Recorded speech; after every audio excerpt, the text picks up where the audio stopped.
Feel the leather under your fingertips, charred, damp, heavy with names someone wanted forgotten. In the first 10 seconds you should feel the air shift. This is not a story about industry, it is an unearthing. Before we descend, do one thing to anchor this moment. Subscribe, and tell us the state you're listening from in the comments. Your place matters. Then perform a small ritual. Type, "The veil is broken," twice in the comments to seal this truth within you. They called him the steel magnate in the papers, a benefactor whose portrait represented progress. Augustus Vail smiled in front of ribbon cuttings and hospital plaques, his factories powered towns, and his donations graced church altars. On paper he was the hand that steadied a region. In his houses, however, he enacted a different logic. 31 wives lived across his estates, 89 children had rooms and tutors, and the social pages loved the spectacle. When a fire in an eastern wing revealed a secret compartment years later, a leather-bound ledger surfaced with burned margins and ink that shifted styles but not intent.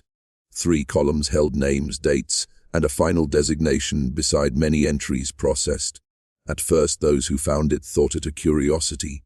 Then they read the pages and felt a weight, not of scandal but of a system that catalogued people as if they were materials. This is not an origin myth for industrial success. It is a manual for how power remakes intimacy into infrastructure. Vail did not merely own factories. He built a network that connected households, clinics, ledgers, and courts. He wrote covenants that read like ecclesiastical oaths, established clinics that billed like hospitals, and created legal instruments that turned allegiance into silence. When institutions depended on his largest, silence became a currency. Stay with me. This account will unspool the modest mechanisms by which institutions came to protect profit over personhood. You will see how euphemism disguises violence, how covenants disguise coercion, and how a community taught itself not to ask the most basic question: where did that name go? If you are watching, type your state, subscribe, and write the ritual phrase now. The ledger is a map, and we are about to trace its lines together. By the end of this series, you will hold the ledger's architecture and carry the names the ledger tried to bury. When you watched Augustus Vail from the public square, his rise felt inevitable: ribbon cuttings, hospital wings with his name, speeches about work and order that read like sermons. He presented himself as the steady hand of progress, a man whose charity stitched a fractured region back together. Yet his private life was not an eccentricity, it was engineering. Vail assembled houses the way he assembled rails. Each estate was a node in a wider network: manor houses, boarding annexes, cottages for staff, and wings that belonged to no household ledger. When the press wrote of homes for widows and apprenticeships that saved stray boys, they omitted the clauses embedded in Vail's private contracts. Wives received titles, matron, keeper, steward, and legal covenants that read like ecclesiastical oaths. These documents were notarized by men Vail appointed to local trusts, and their language substituted security for sight. Society pages learned to admire the pageantry. Vail's women appeared at charity balls and tea rooms, their smiles as polished as the silver, their names praised in columns that called them philanthropists. Behind the portraits, people disappeared. Siblings were crossed from parish lists, parents received letters that explained an absent child's sudden relocation. Servants spoke of locked wings and deliveries at night. A baker noticed kitchens preparing meals in quantities that outstripped plausible need. Sometimes crates moved at odd hours and none could say where they landed. Vail's mills and foundries were not only producers of iron, they were nodes in a larger logistics system. Wagons moved with a predictability that looked like commerce but felt like choreography. Items marked as equipment on shipping manifests never ended up in workshops. Workers who clocked in did their labor and made plans for families were not always there to collect wages the next week. Clerks kept records that matched the ledger's columns, names, dates, and coded remarks that insulated a machine of erasure. The machine required complicity. Banks extended credit on the strength of Vail's reputation. Judges signed settlements that read like confidentiality. Religious leaders accepted donations and, with bowed heads, learned silence. The ledger did not expose one man's appetite so much as it revealed an entire settlement built around appetite, a civilization that learned to trade its conscience for food, jobs, and the illusion of stability. Now we begin to pry at those welded seams. Thomas O'Rourke had been a foreman at Vale's East Foundry for 8 years. In that time he learned to count not just hours but people who planned weddings, who sent money home, who dreamed of houses. Slowly, details stopped aligning. Skilled men with roots in the town clocked in and then evaporated from lists. New faces appeared with a strange steadiness, efficient, silent, content on wages that would have seemed meager to anyone who had a family waiting. O'Rourke began keeping a private ledger. He recorded arrivals, departures, and the odd deliveries that came before dawn. Wagons arrived with drivers muffled in coats, even in mild weather. The cargo was not always crates. Once, on a moonless night in November, O'Rourke followed a wagon that left the foundry at 3 in the morning and traced it down a private road he'd never known existed. Behind an oak screen he watched attendants unload people, women, children, elderly couples, who moved as if drugged. The next morning O'Rourke went to the sheriff. Sheriff Hendley had been comfortable in his office for a decade. Vale's name was carved into the courthouse in letters of permanence. Hendley listened, folded his hands, and offered a warning. The county relied on Vale. Investigation, he suggested, could starve the poor and ruin the town. When O'Rourke offered to show him the road, Hendley refused. When O'Rourke urged the Gazette editor, the man weighed the ledger against the newspaper's income and chose silence. Sister Agnes at St. Mary's had been collecting similar notes. Families came to her asking where their sons and daughters had gone after answering job ads for Vale's properties. When Sister Agnes pressed for answers, Vale arrived with a donation and a kindly suggestion that the orphanage should focus on the living children rather than phantom absences. The donation covered the orphanage for a year. The suggestion covered the town for longer. O'Rourke, Sister Agnes, and a handful of others formed a fragile network of their own. They matched names, traced wagon routes, and guarded memory in hidden notebooks. They understood something essential and terrible. Vale's power depended not only on what he took but on what everyone agreed not to name. Their ledger, once hidden, would serve as proof if courage could outlast fear. The ledger became a small altar among those who read it, margins annotated with dates, initials, and shorthand that transformed people into inventory. If this unsettles you, there is an action you can take. Type "The veil is broken" twice in the comments to seal this truth within you. Vale's wives perceived the architecture before the town did. They were women of manners and education, protected by legal covenants that gave them rank and comfort, but protection did not mean sight. Halls and wings were barred under the guise of storage. Servants came and went with nervous faces, and more than once a child whispered about music under the floors. When a wife asked about a certain wing, answers came framed in practicality. Staff needed privacy. Visiting associates required space. A private clinic served the community. Public institutions wore their neutrality as masks. Banks lent against assets whose ledgers bore cryptic entries. Clerks learned to transcribe Vale's words into euphemisms. Invoices for equipment matched personal accounts. The local paper omitted uncomfortable details lest advertising revenue vanish. Magistrates proposed settlements that read like curtains drawn over inconvenient windows. Ministers received donations and counseled patients.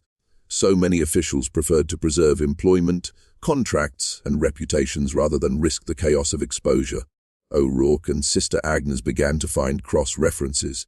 A shipping manifest marked a parcel to the Vale Clinic.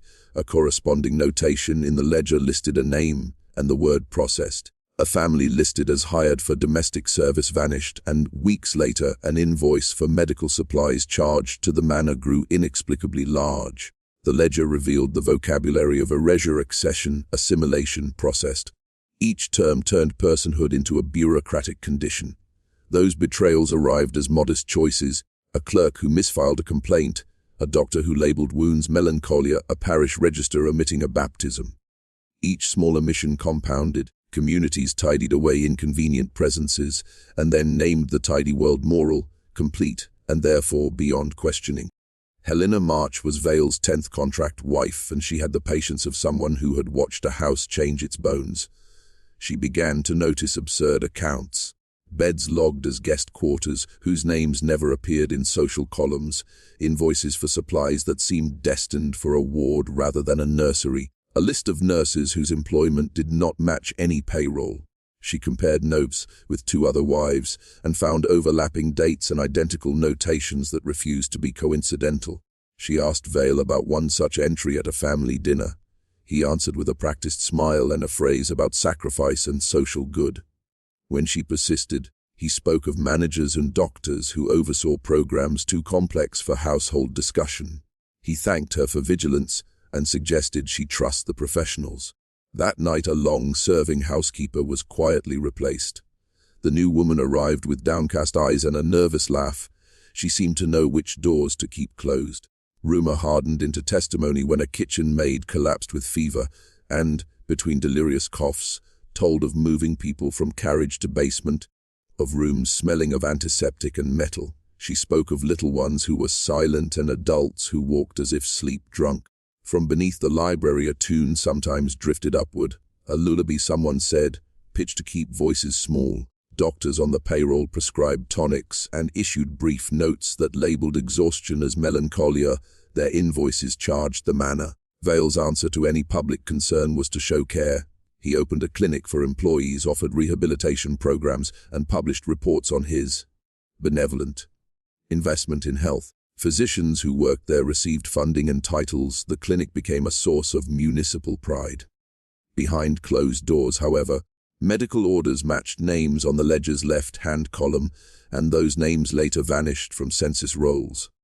O'Rourke and Sister Agnes tracked deliveries, crates of medical instruments, prescriptions for tonics, and payments for wards that seemed larger than the patient lists. The ledger's final column read processed.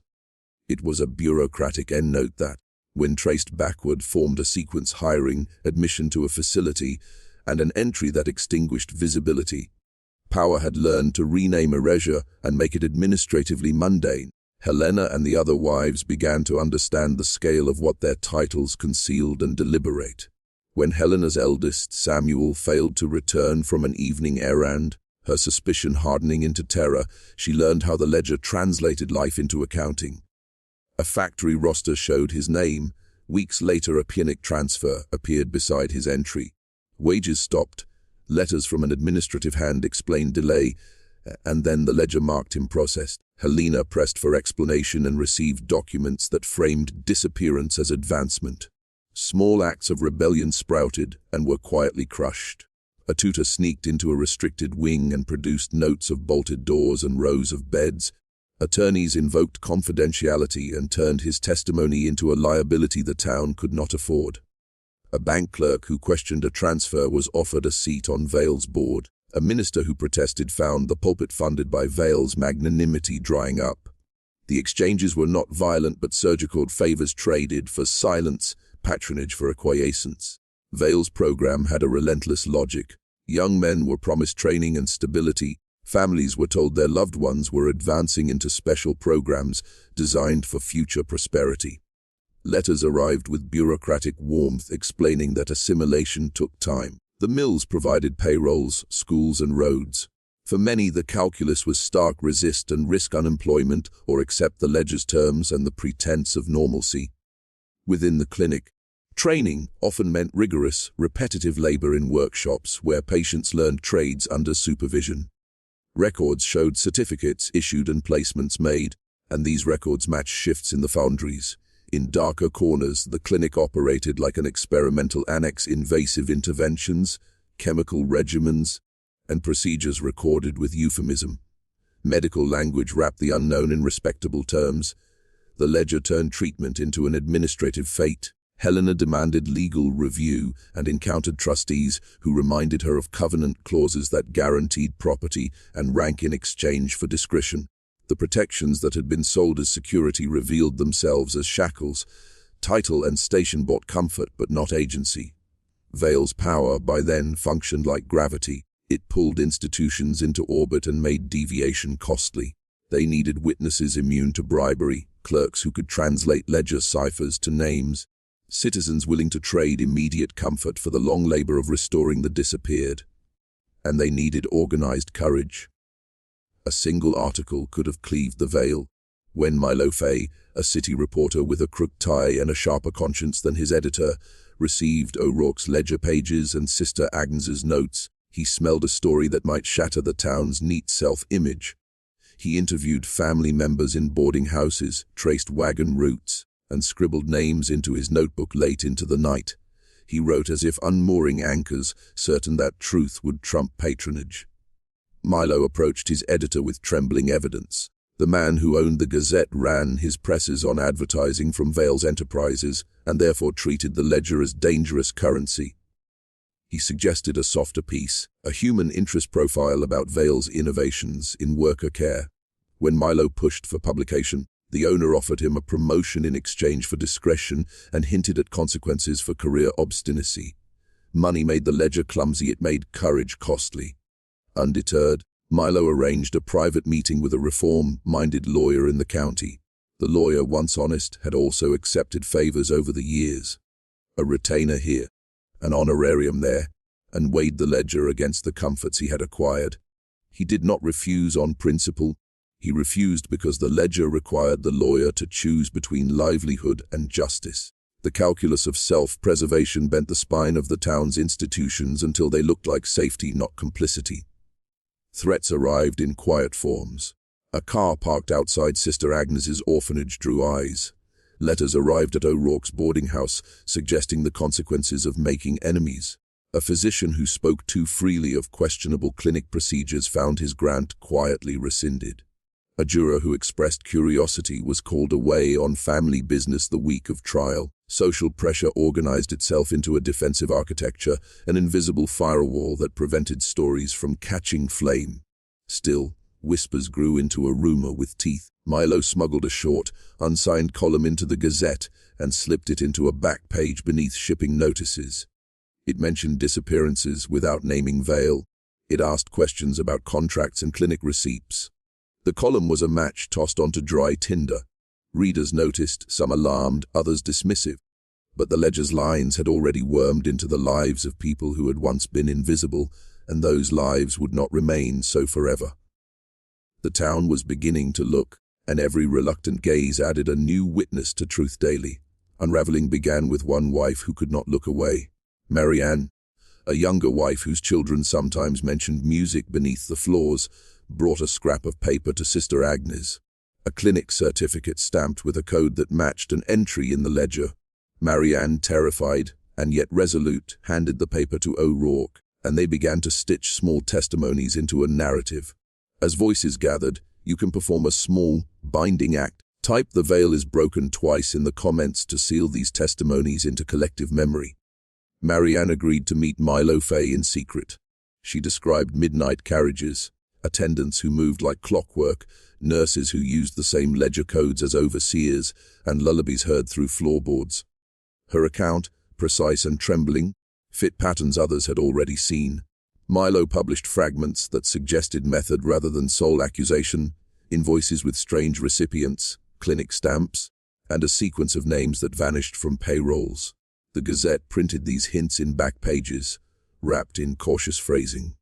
At first, the public passed them as gossip. Then confirmations arrived. A farmer recognized a horse recorded in a shipping log. A seamstress affirmed a robe sent to a manor and never worn again. Vale's response was strategic. He invoked the law, filing injunctions and threatening lawsuits. He reminded trustees and wives of covenant clauses and quietly expanded charitable pledges. He met bankers and judges in closed rooms and described the ruin that scandal would bring to schools and roads. His rhetoric framed inquiry as a public danger, and the town, dependent on his largesse, retreated from the precipice of courage. Still, every legal threat sharpened testimony rather than silenced it. People who had been smoothed into absence by ledger language began to surface at the margins, a woman demanding her brother's name be restored to a register, a child humming songs that came from under a manor. Marianne's courage inspired clandestine meetings among other wives, a quiet council that learned to smuggle ledger fragments to sympathetic clerks and printers in neighboring cities. Secret copies multiplied like contraband evidence. A map formed, wagon routes, clinic codes, trustee names. They would not rely on pity, they would weaponize documentation and patient solidarity.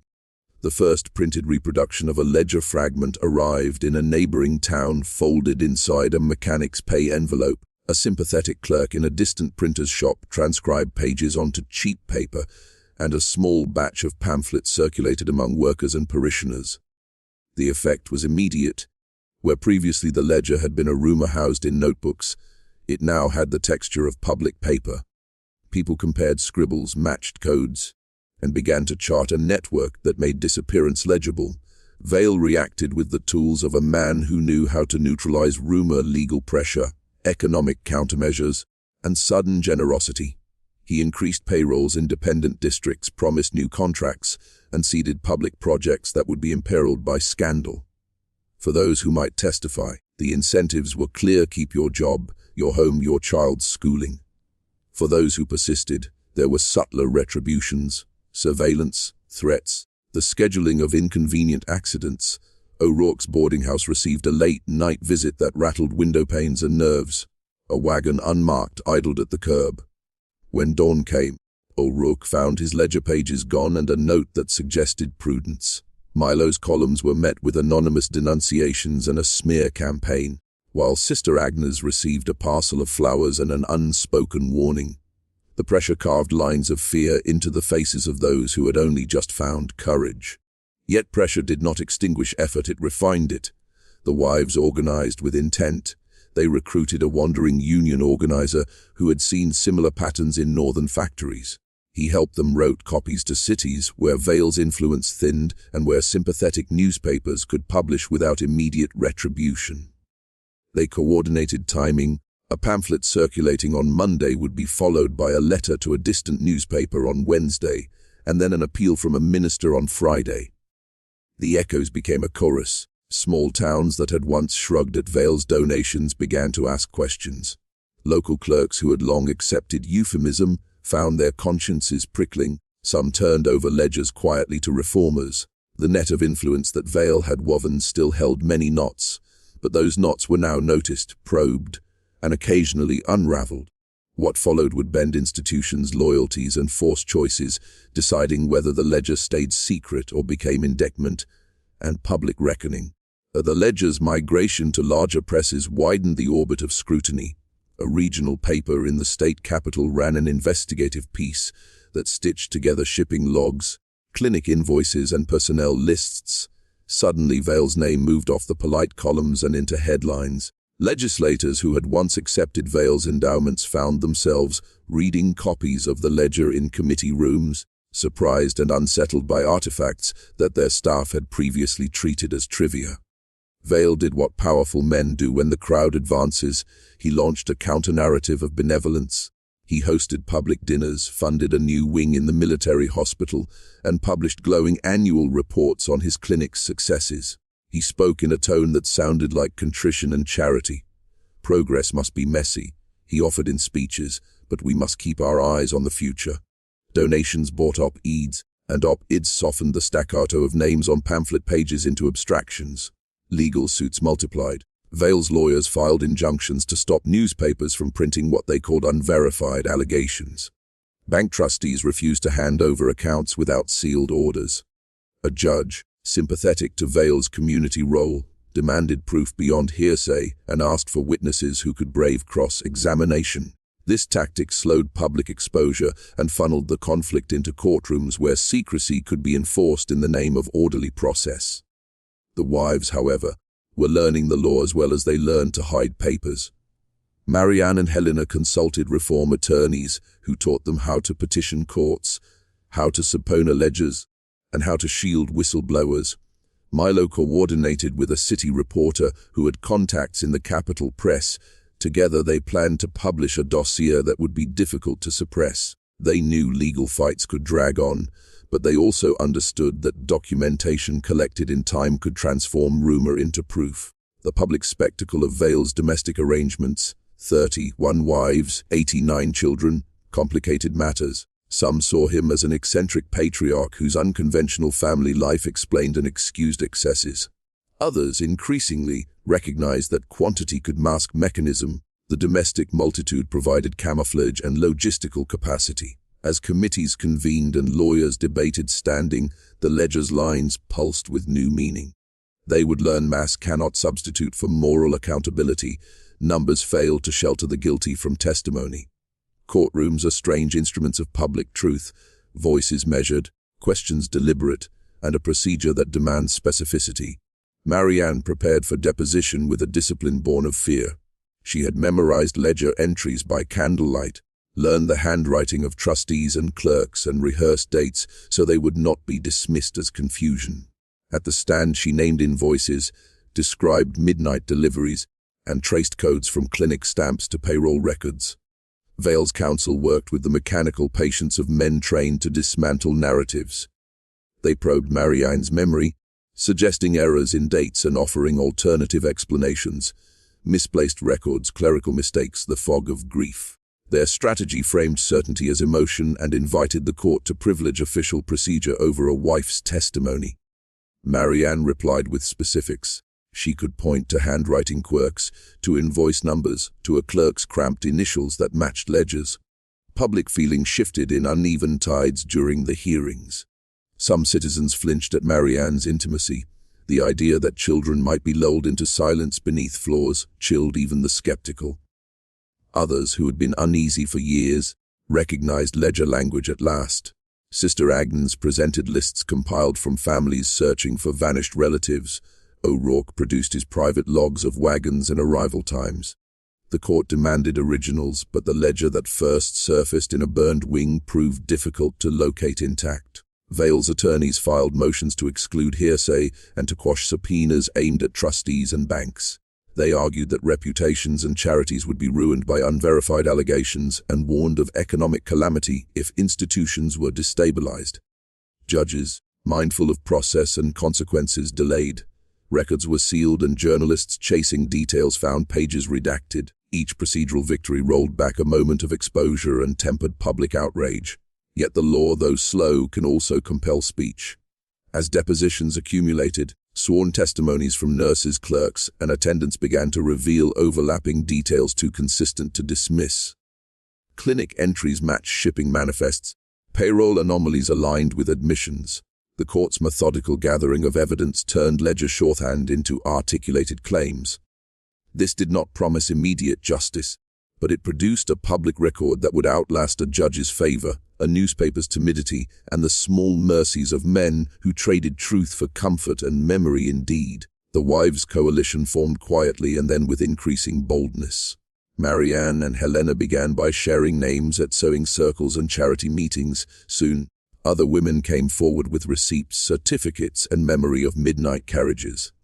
31 wives, once an oddity admired in society columns, began to read as evidence of infrastructure rather than eccentric family life. Together they produced a joint affidavit that reversed the ledger's logic. They named trustees, listed dates, described clinic procedures, and swore upon their children's names that the ledger's codes meant removal under the guise of care. For many townsfolk this was a shock. The domestic spectacle that had been entertainment now read like an apparatus of concealment. Ministers who had smiled at Vale's donations felt suddenly off stage. They had to reconcile sermons with testimonies that named missing people. Vale's reaction was calibrated to blunt the impact. He attempted reconciliation, increased pensions, promises of inquiries, and a public vow to cooperate with authorities. He suggested mediation and offered to open clinic books under supervision. Behind the scenes, he redoubled pressure on trustees and lawyers, negotiated with judges, and prepared a legal barrage. The coalition understood the danger of legal entanglement. They also knew the potency of joined testimony. If one voice could be dismissed as memory, many voices might not be. The public mood cleaved into camps. Some saw Vale as a generous, if unconventional, patriarch unjustly maligned by rumor. Others viewed the houses, the coded invoices, and the clinic certificates as a system weaponized. Community leaders attempted to broker calm, proposing independent investigations. Yet calm was an unstable currency. For those whose relatives had been processed, calm meant erasure. The wives' affidavit converted private grief into civic record, and that conversion reframed the ledger itself, a document demanding restitution. Their goal was less vengeance than a civic correction that would prevent ledgers being written. A grand jury convened when national scrutiny made delay impossible. Grand juries work in patient increments, compelling records, calling witnesses, and mapping sequences. For months, boxes of invoices and redacted memos were ferried into hearing rooms. Piece by piece, the ledger's shorthand translated into a map of choices: who signed, who filed, and who allowed certain entries to stand without inquiry. The hearings revealed an unexpected current when two of Vale's grown children approached Sister Agnes with memories they could no longer hold. Having been raised within the estates, they testified to midnight carriages, to managers who used the ledger's codes casually, and to clinic slips stamped with the same signatures recorded in ledger margins. Their testimony pierced the public fiction that the household was held together by consent. Instead, they described a system that taught children to normalize ledgered control.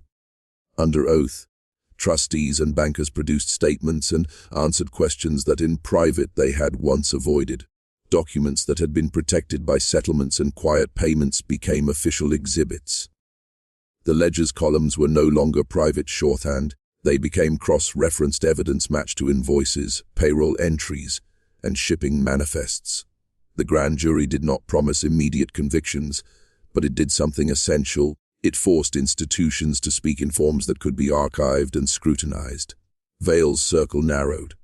Men who had accepted gifts and boards found themselves subpoenaed. Some withdrew support quietly, others sought to distance themselves lest association cost business. Foremen and clerks who had previously smoothed entries now faced questions demanding exactitude.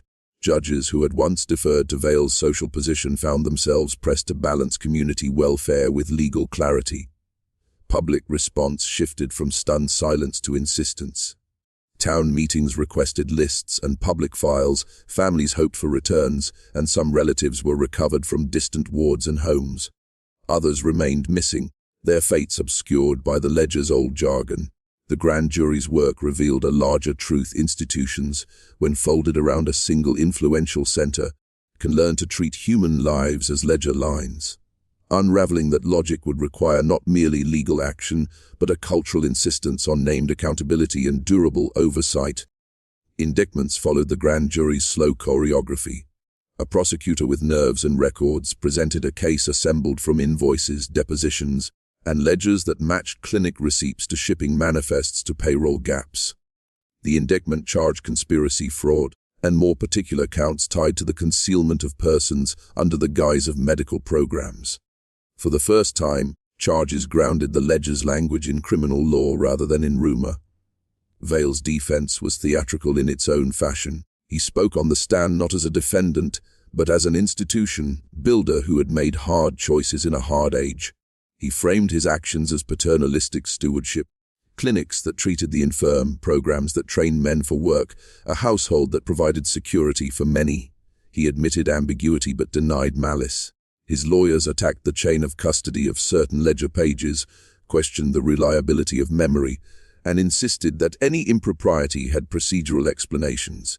The trial exposed ugly practices in plain sight. Bank statements showed transfers to institutions that had not existed before Vale's patronage. Minutes of trustees' meetings had been altered, with passages penciled in after the fact.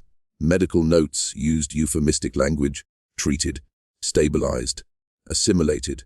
Witnesses recounted the weight of small compromises: a charity director who rationalized silence because the orphanage needed funds, a judge who deferred to a benefactor because the courthouse required renovation. Some allies tried to barter conscience for continuity. Trustees offered conditional cooperation in exchange for leniency. Editors promised less exposure in return for ad revenues. The calculus of practical survival collided with the ethics of disclosure and left many institutions scrambling for moral purchase. Yet the courtroom's slow light revealed a pattern that could not be fully contained by negotiation. Where once ledger lines hid behind euphemism, they now lay open as a chain of decisions. Verdicts came incrementally.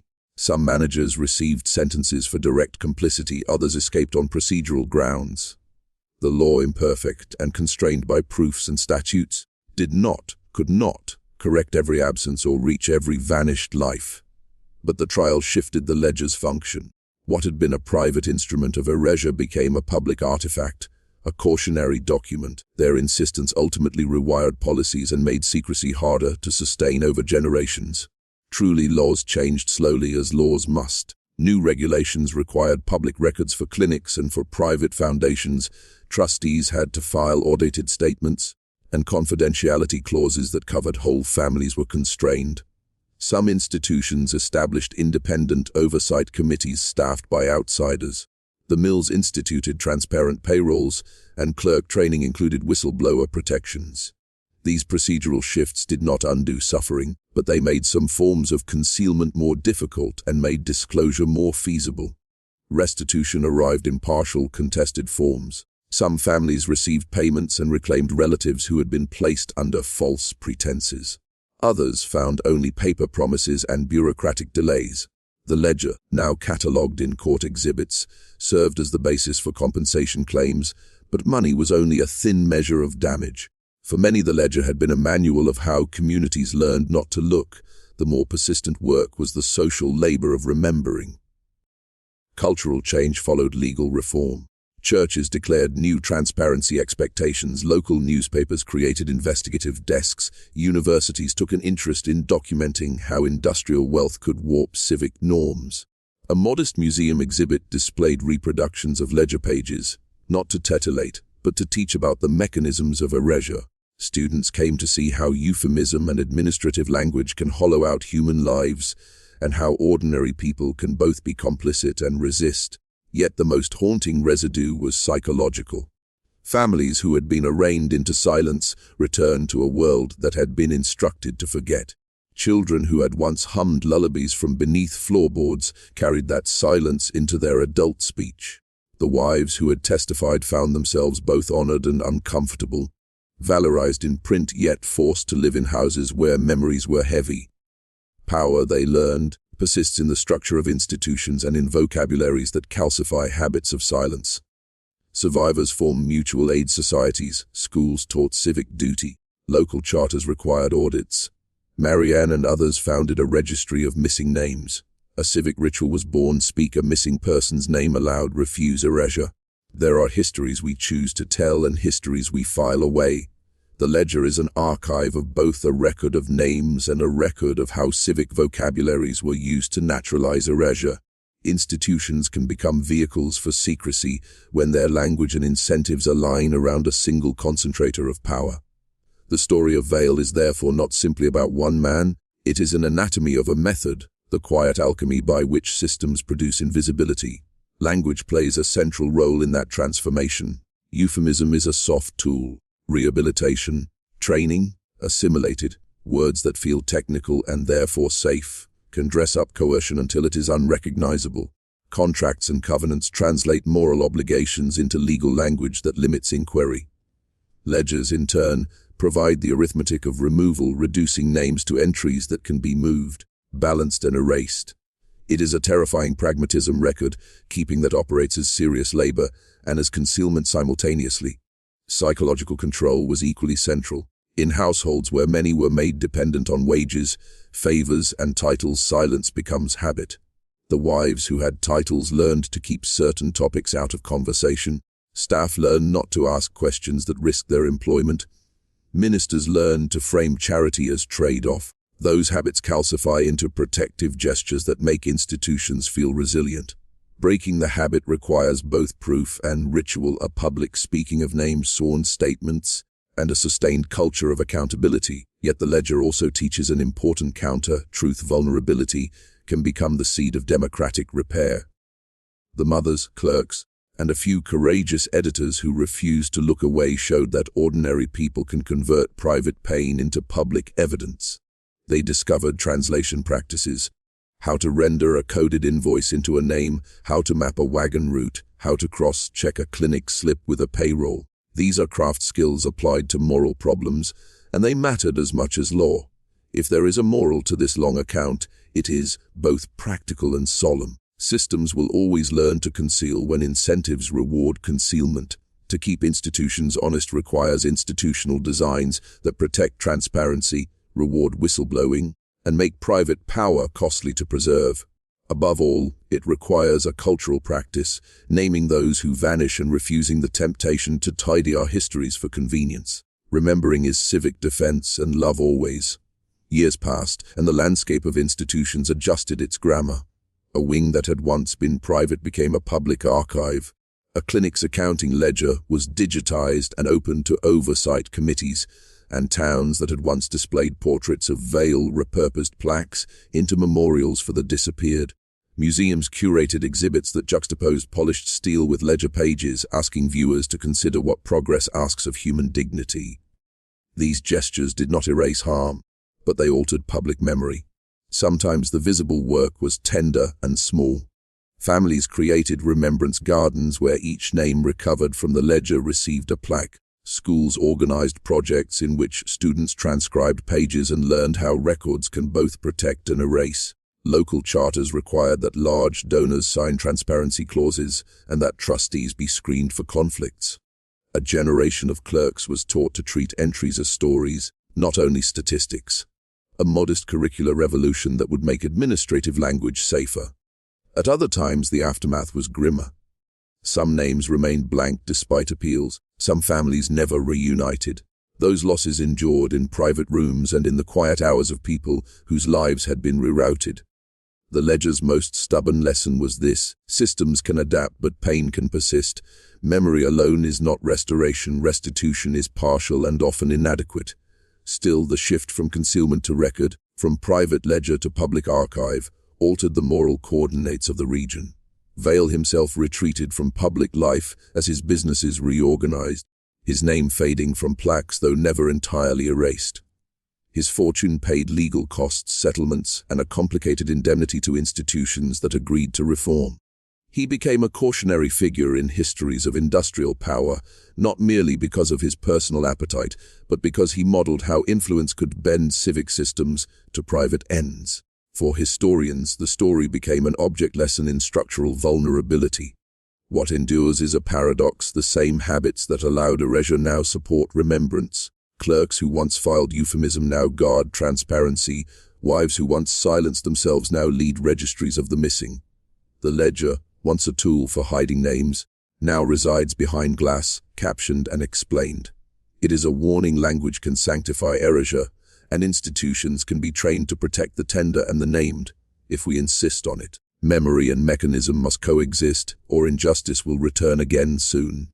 Listen closely. The ledger is a teacher that will not comfort you. It reveals not only what was taken, but how a society can learn to make taking ordinary. The steel magnate built bridges, banks, and institutions. He also engineered a grammar that converted persons into line items. To read this story is to study the mechanics of erasure. The euphemisms, the contracts, the quiet trades that made disappearance administratively tidy. If something inside you shifts as you hear this, that is the moral practice this tale asks for: daily attention, not heroics. Learn to ask where a name goes when it vanishes. Read invoices for signatures and recurring codes. Teach clerks and students to treat entries as people. Demand that private ledgers tied to public welfare be open to scrutiny. Small, patient disciplines accumulate into defense. Power will always seek shelter. Institutions will adapt to protect it if incentives reward concealment. Vale's failure was not simply moral, it was structural. He aligned legal forms, charitable practice, and civic dependence to create a system that normalized erasure. The antidote, therefore, must be structural and cultural, transparent accounting for clinics and foundations, legal protections for whistleblowers, civic registries of the missing, and a culture that teaches children to ask hard questions. Small acts matter. When schools include reconstructed ledger pages in curricula, students learn how bureaucratic language can efface lives. When municipal charters require donor disclosures, secrecy becomes costly. When clerks refuse euphemism and require fuller identification, the ledger's power is diminished. These acts may feel small, but they are cumulative. Procedures hardened into custom can make disappearance costly and difficult. Remembering is not merely sentimental. It is civic work and forensic practice. Speak recovered names aloud. Create public registries. Insist on audits. The ledger's pages, once public and cross-checked, resist the manufacture of plausible deniability. That resistance is a civic weapon more durable than any prosecution. Let the ledger remain both relic and manual, a relic to honor what was lost, a manual to instruct how to prevent repeat. Keep these names in memory. Teach your children to ask, with impatience and care, who is missing and why. Repeat it until it becomes habitual governance. Guard records, demand transparency. Name those who would otherwise vanish. Change begins where memory lives, and memory lives in the refusal to forget.